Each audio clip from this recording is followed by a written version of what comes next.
अरे क्या हुआ? हाँ? बोलो ना। आइए, इन्हें आशीर्वाद दीजिए। मैं आपसे एक खास बात करने आया हूं। जिस खून खराबे को आपने रोकने की कोशिश की है, वही दहशत अब दोबारा शुरू हो गई है।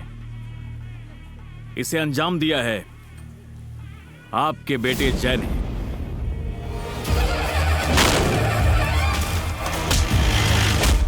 मुझे डर है कहीं कोई अनहोनी ना हो जाए, इसलिए मेरी सलाह है कि आप होशियार रहें।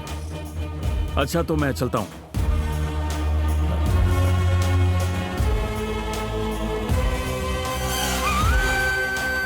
जजमान, जाकर शादी के वस्त्र पहनकर आइए।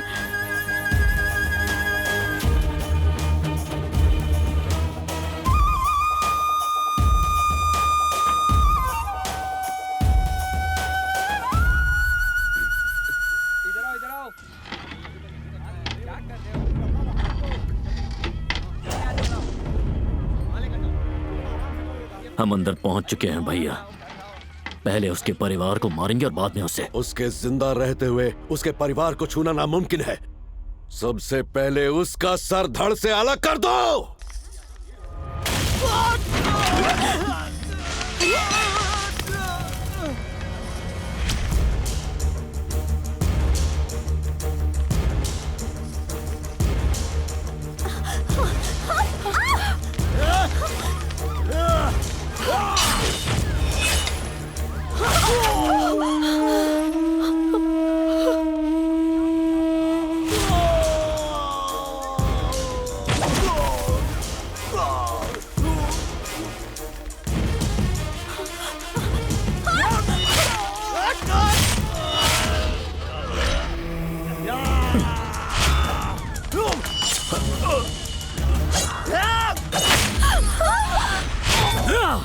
औरतों को अंदर ले जाओ। सब लोग अंदर चलो, जल्दी करो। ये लो।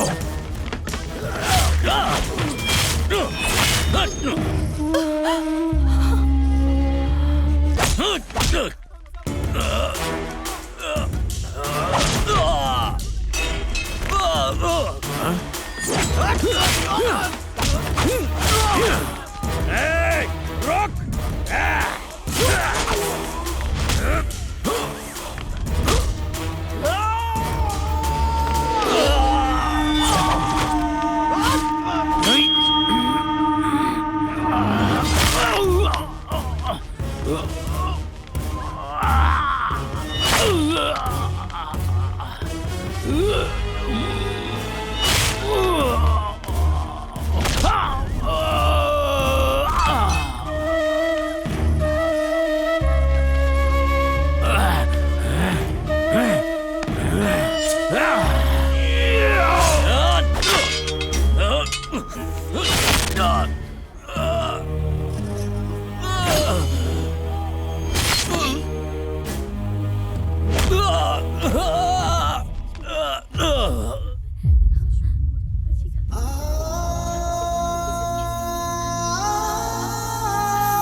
लता, हे लता।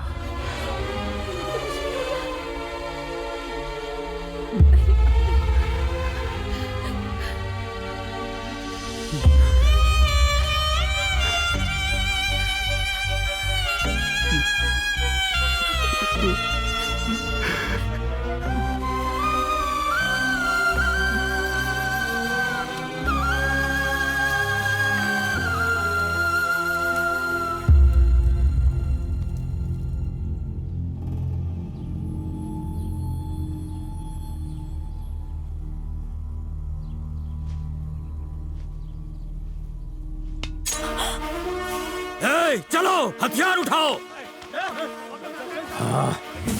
क्या कर रहे हैं? माँ की मौत के लिए जिम्मेदार एक भी शख्स जिंदा नहीं बचेगा। अपने उसूलों और आदर्शों की जो दीवार आपने खड़ी की है, आज उसे तोड़ दीजिए पापा।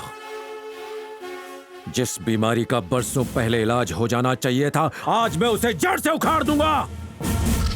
भैया आज कुछ मत बोलिए, आप अंदर जाइए। मालिक, बरसों पहले आपने हमें रोक दिया था। मेहरबानी करके आज हमें मत रोकिए। आप छोटे मालिक का कहा मान लीजिए। मालकिन के खून का बदला महादेव के पूरे खानदान को मिटा कर लेंगे।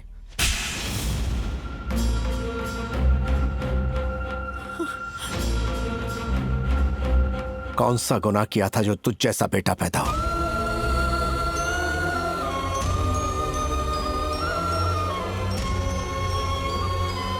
तेरी माँ तेरे साथ मुझसे अलग हो गई ताकि इस गंदे माहौल का साया तुझ पर ना पड़े, और गांव की भलाई के लिए मैंने तुम लोगों की जुदाई सह ली, लेकिन तूने अपनी हरकतों से सब तबाह कर दिया।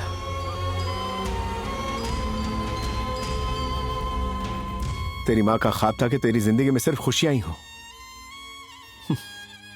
लेकिन तूने उसका ख्वाब पूरा नहीं किया। जिस खून खराबे की वजह से वो यहां से गई थी, तूने यहां आकर उसी को दोहराया, और उसी की शिकार आज तेरी मां बन गई।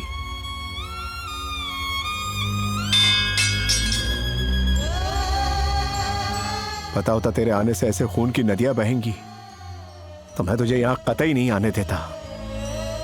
अगर मुझे पता होता कि तेरे आने से लता की जान चली जाएगी तो मैं तुझे इस दुनिया में आने ही नहीं देता।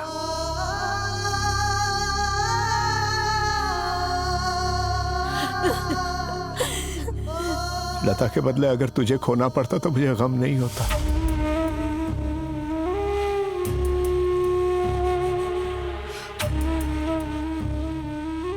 चला जा यहां से बहुत दूर, और दोबारा कभी अपनी शक्ल मत दिखाना। मेरी चिता को मुखाग्नि देने भी तुझे आने की जरूरत नहीं है।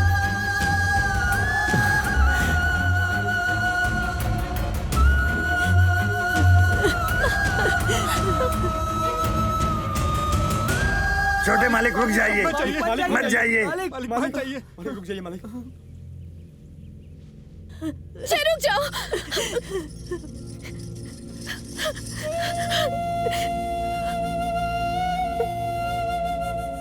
जाने दो बेटा, जिसने अपने गुस्से के लिए अपनी मां की परवाह नहीं की, वो तुम्हारी क्या परवाह करेगा।